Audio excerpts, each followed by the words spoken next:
Hello అండి, welcome back to our channel. ఈరోజు story అందాల రాక్షసి సీజన్ 2 ఎపిసోడ్ 36. ఇక స్టోరీలోకి వెళ్తే విప్లవ్ ప్రణవి వైపు కోపంగా చూస్తూ, పిచ్చిగా వాగితే ఈ ప్లేస్ దాటి బయటకు వెళ్ళవు. అయినా నేను నీలా చేతగాని దద్దం అనుకుంటున్నావా? ఎవరిని ఎక్కడ ఎలా వాడుకోవాలో నాకు బాగా తెలుసు. నేను ఆయుష్ మీదకి వదలబోయే బాణం మధులిక అని ఎవరు చెప్పారు?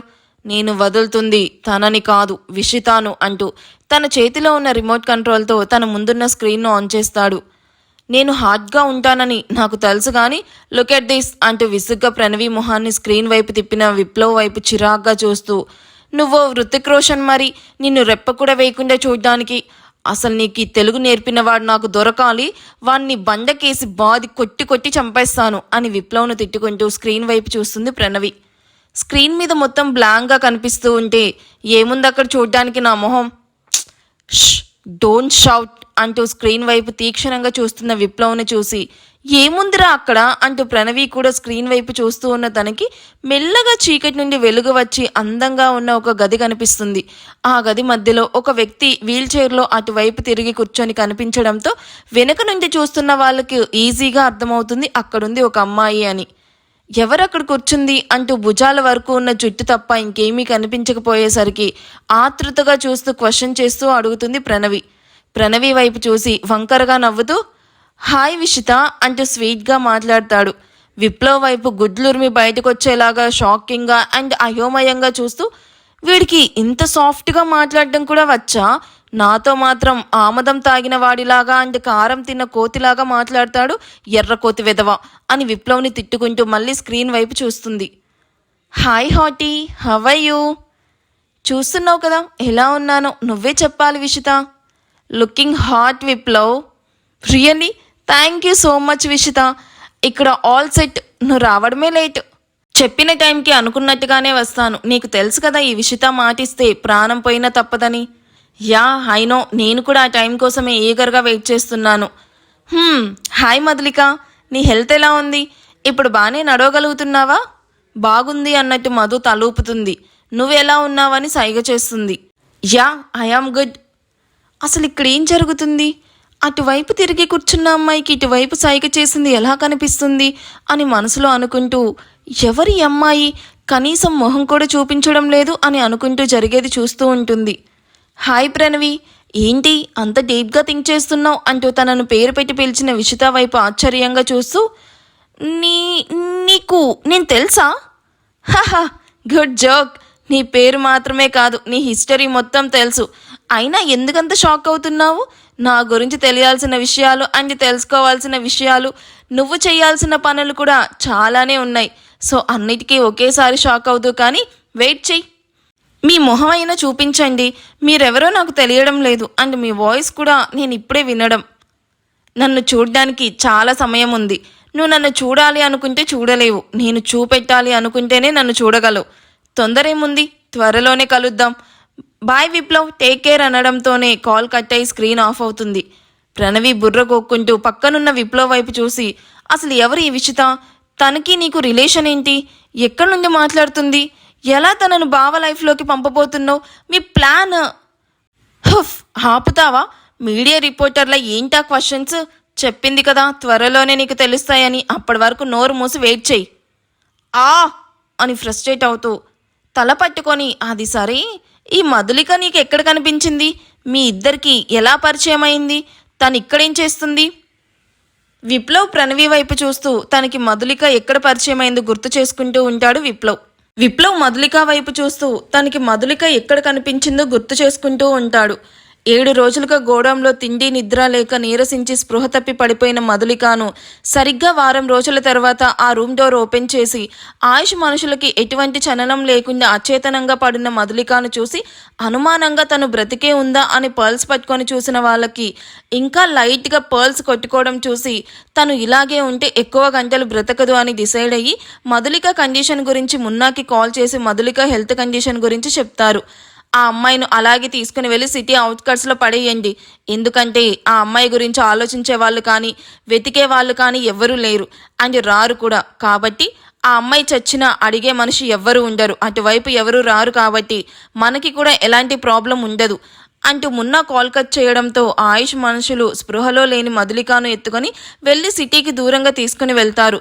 గుబురుగా ఉన్న చెట్ల మధ్యలో మధులికని విసిరినట్టే పడేసి వెనక్కి తిరిగి చూడకుండా అక్కడి నుండి వెళ్ళిపోతారు. చెట్ల మధ్యలో పడ్డ మధులిక మిట్ట మధ్యాహ్నం మెల్లగా స్పృహ రావడంతో మోసుకుపోతున్న కళ్ళను కష్టంగా తెరిచి చూసిన తనకి సూర్యుని వెలుగు డైరెక్ట్గా తన కళ్ళని తాకడంతో మంట పడుతున్న కళ్ళు కూడా తెరవలేక లేవడానికి కూడా ఓపిక లేక అండ్ అరవడానికి కూడా నోరు రాకపోవడంతో ఆ క్షణం నరకం చూస్తుంది. ఆ అని తను ఎంత అరుస్తూ ఉన్న తన నోట్లో మాట కూడా బయటకు రాక ఏడుస్తూ అటూ ఇటూ చూస్తూ ఉన్న తనకు పక్కనే ఒక స్టిక్ కనిపించడంతో ఆ కర్ర తీసుకొని తనకున్న బలం కొద్ది చెట్టుకు ఆనుకొని కూర్చుంటుంది. ఆ కర్రతో సౌండ్ చేస్తూ చెట్లని కొడుతూ తను అక్కడ ఉన్నట్టు ఎవరికైనా తెలియాలి అని శక్తి మేర కొడుతూ ఊ ఊ ఊ అని అరుస్తూ ఉంటుంది. సిటీ అవుట్స్కట్స్లో సైడ్ చూడడం కోసం వచ్చిన విప్లవ్ అటువైపు వెళ్తూ కాల్ రావడంతో కార్ సైడ్కి ఆపి చాలా దూరం నుండి తనే డ్రైవ్ చేస్తూ రావడంతో ఒళ్ళు విరుచుకుంటూ కార్ దిగుతాడు. కాల్ మాట్లాడుతూ కాల్ అవ్వగానే కార్ ఎక్కబోతూ ఉన్న తనకి తన వెనక నుండి ఏదో సౌండ్ వినిపించడంతో అటుగా వెళ్ళిన తనకి మధులిక కొన ఊపిరితో చెట్లని కొడుతూ కనిపించడంతో కార్లో ఉన్న వాటర్ బాటిల్ తీసుకుని మధులికతో తాగిస్తాడు. నీళ్లు గొంతులోకి దిగగానే వారం రోజులుగా తిండి లేని తనకి ఆ నీటితో కొంచెం శక్తి వచ్చినట్టు అవ్వడంతో విప్లవ్ వైపు ఏడుస్తూ చూస్తూ 2 చేతులతో నమస్కారం చేసి తనను సేవ్ చేయమని సైగ ద్వారా చెప్తూ ఆకలిగా ఉంది అని నీరసంగా తన పొట్ట పట్టుకొని చెప్తున్న మధులికని చూసి పాపం అనిపించడంతో లేవడానికి కూడా శరీరం సహకరించగా కింద పడుతున్న తనను 2 చేతులతో ఎత్తుకొని కారులో హాస్పిటల్కి తీసుకుని వెళ్ళి తనకి ట్రీట్మెంట్ చేయించాక తనతో పాటు తను ఉంటున్న రూమ్లోకి తీసుకుని వెళ్ళి ఫుడ్ ఆర్డర్ పెడతాడు. ఫుడ్ తిన్న తర్వాత హోటల్ స్టాఫ్లో ఒక లేడీని రమ్మని మధులిక కోసం కొన్ని డ్రెస్సులు తెచ్చి చేంజ్ చేయమని చెప్పి తను బాల్కనీలోకి వెళ్తాడు. ఆ అమ్మాయి చేంజ్ చేసి వెళ్ళాక మధులిక ముందు కూర్చొని నువ్వు ఎవరు, నిన్ను ఇంతలా టార్చర్ చేసింది ఎవరు అంటూ మొబైల్లో టైప్ చేసి చూపిస్తూ అడుగుతాడు. చెప్పాలా వద్దా? అసలే ఆ ఆయుష్ ఫ్యామిలీకి సిటీలో చాలా పేరుంది. ఒకవేళ నేను ఆయుష్ పేరు చెప్తే నేను బ్రతికే ఉన్నానని తెలిస్తే ఆయుష్ వెతుక్కుంటూ వచ్చి మరీ నన్ను చంపేస్తాడు. కానీ ఇప్పుడు నాకు ఎవరో ఒకరు హెల్ప్ కావాలి. అప్పుడే ఆ ఆయుష్ మీద పగ, ఆశి మీద ప్రతీకారం తీర్చుకోగలను. నాకు ఇతని ఈ విషయంలో హెల్ప్ చేయగలడా? చూడ్డానికి ఇండియన్లా లేకపోయినా తెలుగు బాగానే మాట్లాడుతున్నాడు. హలో మిస్, అడుగుతుంది నిన్నే, నీ పేరేంటి? మధులిక ఏం టైప్ చేయకుండా మొబైల్ పట్టుకొని తన వైపే చూస్తూ ఉండడం గమనించిన విప్లవ్ నేను నీ గురించి ఎక్కడ ఎవరికీ లీక్ చెయ్యను. ఎందుకంటే చూడ్డానికి ఎవరూ లేని అనాథలా కనిపిస్తున్నావు. ఆ ఫీలింగ్తోనే నిన్ను సేవ్ చేశాను. నేను చేయగలిగే హెల్ప్ ఏదైనా ఉంటే ఖచ్చితంగా చేస్తాను, ట్రస్ట్ మీ అంటూ మధులిక చేపట్టుకొని నమ్మకంగా చెప్తున్న విప్లవ్ను చూసి నా పేరు మధులిక, నేను వర్మ గ్రూప్ ఆఫ్ ఇండస్ట్రీస్లో వర్క్ చేస్తూ ఉన్నాను. నువ్వు అనుకున్నట్టుగానే నేను ఒక అనాథను. నాకంటూ చెప్పుకోవడానికి నా ఫ్రెండ్ తప్ప మరెవరూ లేరు. వర్మ గ్రూప్ ఆఫ్ ఇండస్ట్రీస్ అంటే ఆయుష్ వాళ్ళది రైట్? నీకు ఆయుష్తో పరిచయం ఉందా? ఆ కంపెనీలో వర్క్ చేస్తూ నిన్నిలా చేసిన వాళ్ళ గురించి ఆయుష్కి తెలిస్తే తనే వాళ్ళని ఫినిష్ చేస్తాడు కదా. మధులిక ఆయుష్ పేరు వినగానే కోపంగా మొబైల్లో టైప్ చేస్తూ నేను ఇలా అవ్వడానికి కారణమే ఆ ఆయుష్. తన తమ్ముని నేను ప్రేమించానన్న ఒక్క రీజన్తో నాకు మాటలు రాకుండా నా నాలుక కోసి నన్ను టార్చర్ పెట్టి వారం రోజులు నాకు నరకం చూపించి నేను చనిపోతానని తెలిసి నన్ను ఇలా పడేసి వెళ్ళిపోయారు.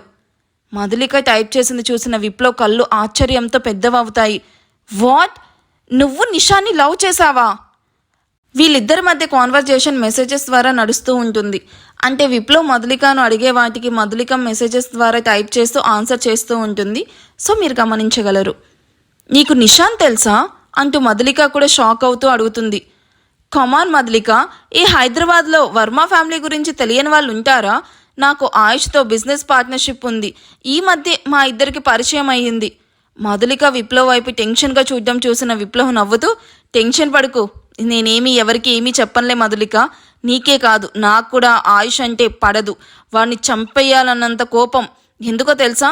నేను ప్రేమించిన అమ్మాయిని ఆ ఆయుష్ పెళ్లి చేసుకున్నాడు. మధులిక కళ్ళు పెద్దవి చేసి షాక్ అయి చూస్తూ వాట్, నువ్వు కూడా ఆ ఆశీను లవ్ చేశావా అనుకుంటూ నీకు తను ఎలా పరిచయం అంటూ టైప్ చేసి అడుగుతుంది. తను లండన్లో చదువుకునే రోజుల్లో తన హెల్పింగ్ నేచర్ చూసి లవ్ చేశాను. బట్ కొన్ని రీజన్స్ వల్ల నేను వేరే కంట్రీకి వెళ్ళిపోయాను. నేను తిరిగి వచ్చేసరికి ఆయుష్ ఆషికాను పెళ్లి చేసుకోవడమే కాకుండా బిడ్డను కూడా కన్నాడు. డెలివరీ టైంలో తను చనిపోయింది అని ఎవరు చెప్పినా నేను నమ్మలేదు. అప్పటి నుండి తన కోసం వెతుకుతూనే ఉన్నాను. కొన్ని సంవత్సరాల తర్వాత ఆయుష్ మరదలు ప్రణవి ద్వారా తను ఇండియాలో ఉందని తెలిసి తన కోసమే ఇక్కడికి వచ్చి ఆయుష్తో బిజినెస్ స్టార్ట్ చేశాను. ఏంటిది, ఆయుష్ వైఫ్ అశ్రిత అయితే అషిక అంటున్నాడు, పైగా బిడ్డ కూడా పుట్టింది అంటున్నాడు. ఇంతలో ఏదో జరిగింది. వీళ్ళకు పెళ్లి జరిగి 3 months అవుతుంది, అప్పుడే బిడ్డ ఎలా పుడుతుంది? ఆయుష్కి ముందు పెళ్ళయిందని విన్నాను. ఆ బిడ్డ ముందు భార్య బిడ్డ అయి ఉంటుంది. ఈ ఆశీను లండన్లో లవ్ చేశా అంటున్నాడేంటి? ఇందులో ఏదో ఉంది, అదేంటో తెలుసుకోవాలి. నీకేం భయం లేదు మధు, ఇప్పటి నుండి నువ్వు సీక్రెట్గా నాతో పాటే ఉంటావు. అంతేకాదు, ఇప్పుడు మనం ఆయుష్ లైఫ్లోకి ఒక అగాధాన్ని సృష్టించబోతున్నాం. అది నీకు మళ్ళీ చెప్తాను. ముందు నిన్ను సేఫ్గా ఉంచాలి పదా అంటూ మధులికను అక్కడి నుండి తీసుకుని వెళ్ళి సేఫ్గా ఉంచి ట్రీట్మెంట్ చేయిస్తూ ఉంటాడు. అలా నాకు మధులిక పరిచయం అయింది. నా ప్లాన్ ఏంటో నీకు మెల్లగా చెప్తాను, నువ్వు జాగ్రత్తగా ఉండాలి. ఆయుష్కి నీ మీద ఎలాంటి డౌట్ వచ్చినా నీతో పాటు అందరం దొరికిపోతాం. అందులో ఎలాంటి ప్రాబ్లం లేదులే, ఎందుకంటే ఆయుష్ బావ నాకు ఎలాంటి సెక్యూరిటీ పెట్టలేదు. మహల్లో నాతో ఎవరూ మాట్లాడడం లేదు కాబట్టి నేను ఎక్కడికి వెళ్తున్నా ఏం చేస్తున్నా బావ అస్సలు పట్టించుకోవడం లేదు. మహల్లో మాత్రం నేను కొంచెం జాగ్రత్తగా ఉండాలి. ఆయుష్ను అంత తక్కువ అంచనా వేయకు.